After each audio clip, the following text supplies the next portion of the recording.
بسم اللہ الرحمن الرحیم۔ ناظرین کرام، قربانی کے جانور کی عمر کتنی ہونی چاہیے؟ یہ مختلف جانوروں کی مختلف عمر ہے۔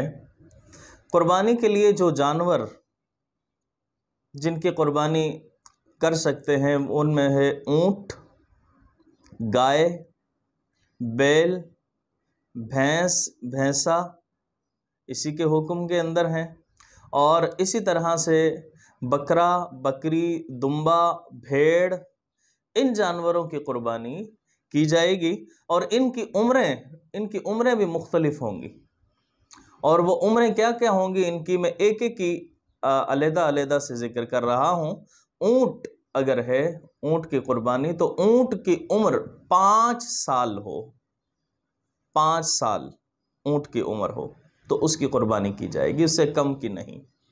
اسی طرح سے گائے، بیل، بھینس، بھینسا، ان کی عمر 2 سال مکمل ہو، 2 سال۔ اسی طرح سے بکرا، بکری، دمبا، بھیڑ، یہ 1 سال مکمل ان کی عمر ہو۔ لہٰذا اس سے کم عمر جانور کی قربانی جائز نہیں۔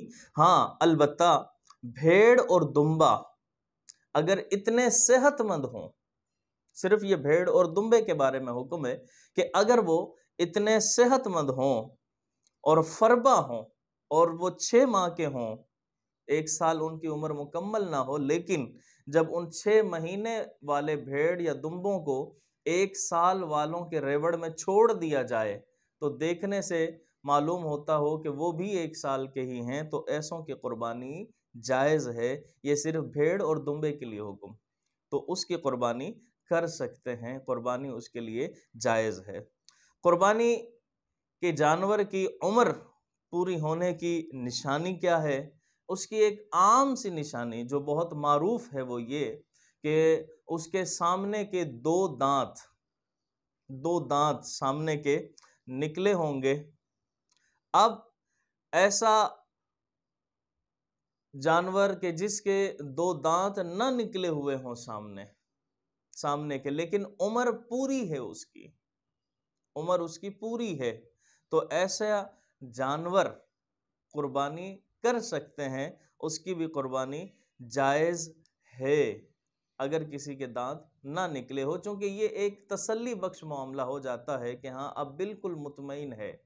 لیکن گھر کا پلا ہوا اگر جانور ہو، آپ نے خود پالا ہو، گھر کا پلا ہوا ہو، سامنے پلا ہوا، اور معلوم ہو کہ 1 سال اس کی عمر مکمل ہے، دانت بھلے نہ نکلے ہوں، تو ایسے کی قربانی جائز ہے، قربانی کر سکتے ہیں۔ لیکن وہ تاجر لوگ کہ جو اس طرح بیچتے ہیں جانور، ان تاجروں پر اعتبار نہ کیا جائے، بلکہ جب ان سے خریدا جائے تو اچھے طرح سے دیکھ کر 2 دانت دیکھ کر تسلی کر لی جائے، چونکہ ان کا اعتبار نہیں، وہ صرف بیچنے کی نیت سے، فروخت کرنے کی نیت سے جھوٹ بھی کہہ سکتے ہیں، تو لہٰذا ان سے احتیاط کرنی چاہیے۔